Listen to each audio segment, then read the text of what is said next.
올 들어 세 번째 사천 인사를 했다. 독재 정권 때도 없던 일이다. 펀더 사기꾼 김씨가 이상한 폭로를 시작하자 기다렸다는 듯 윤 총장을 공격한다. 이성을 상실했다는 말밖에 할 수 없다. 아주 강하게 비판을 하죠. 동아일보도 유사합니다. 초유의 수사지휘권 남용, 권력비리 수사 막으려 검찰 독립 허무나, 검찰의 독립을 허무는 행위다. 법무부 장관 법치주의를 이끌어야 될 법무부 장관이 검찰의 근간을 흔들고 있다. 지난 수개월간 축소은폐 수사를 사실상 조장했다는 의심을 받아온 법무부가 오히려 법무부가 축소했다는 의심을 받는데 적극 수사를 지시한 윤 총장에게 평파 수사 비난을 가하며 지휘권을 박탈했다.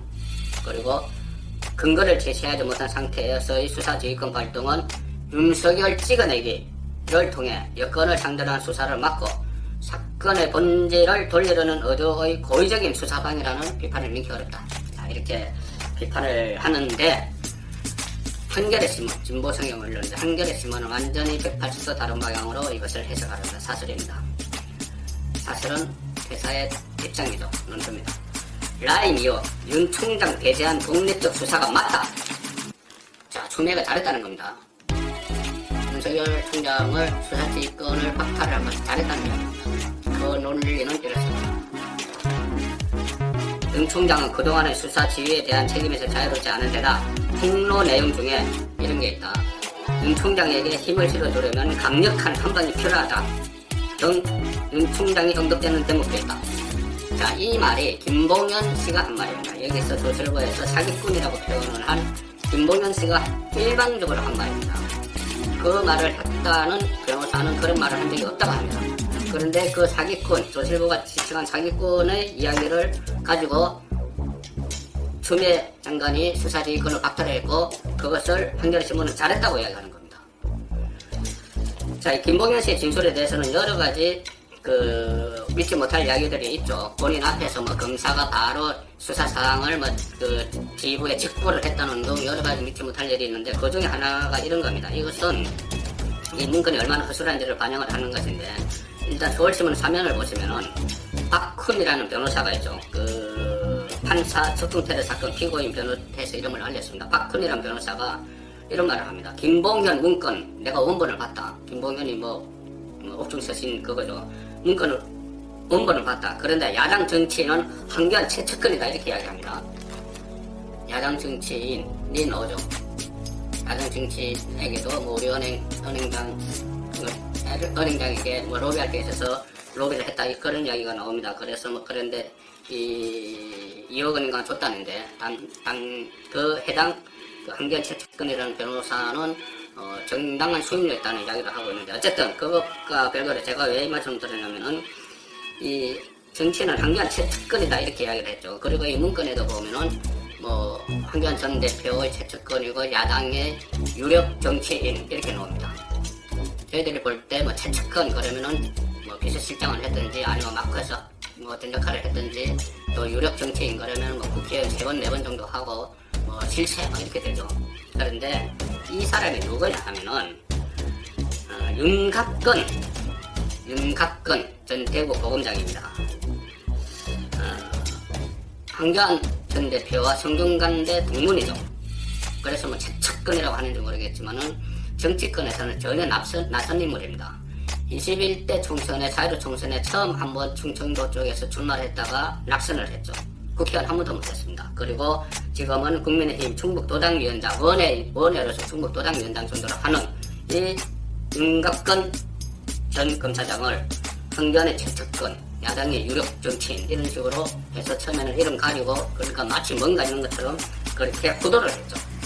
호도를 했는데 이런 문건을 만든 사람 김봉현의 말을 듣고 추미애 법무부 장관이 윤석열의 수사지휘권을 박탈을 했고 그것을 또 한겨레신문은 잘했다고 이야기하고 있습니다. 자, 이 상황에서 그렇다면 윤석열은 어떻게 할까?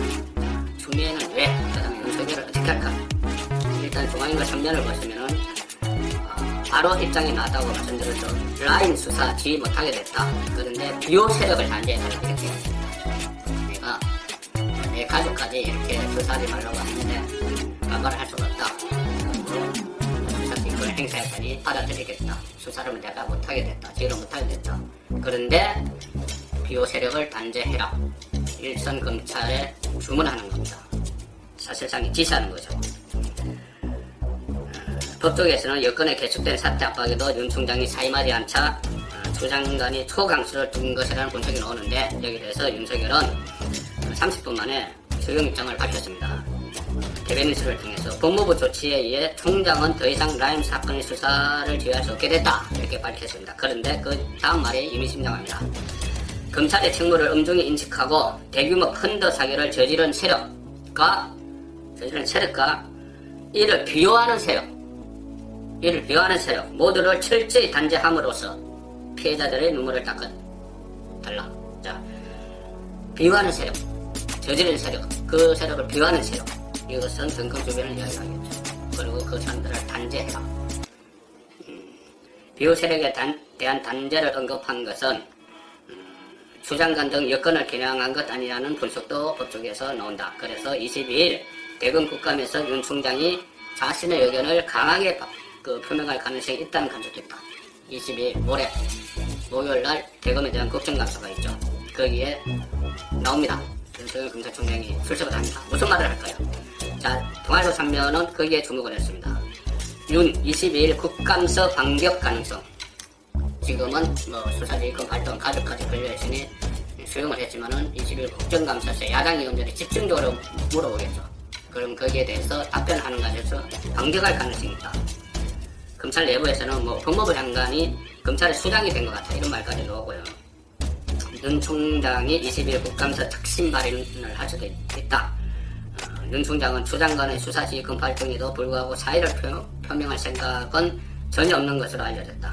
22일 대검 국감에서 윤 총장이 강도 높은 작심 발언을 할 것이라는 전망이 나오고 있다. 몇 가지가 되겠어, 작심 발언. 법무부 장관의 인사권 남용, 검찰총장의 측근들 다 자진시키고, 한동훈 같은 경우에 3번 자진시키고, 또 감찰까지 하고, 그런 문제. 검찰총장 수사지휘권을 박탈하는 문제.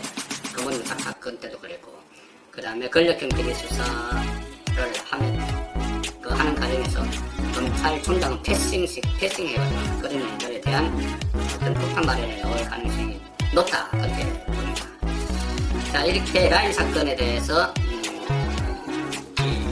추미애 법무부 장관이 수사를 제한하도록 수사를 막는 그런 행태를 보이니 라임과 같이 양대 스캔들이죠. 옵티머스 사건도 좀 수사 방향이 지금 이상하게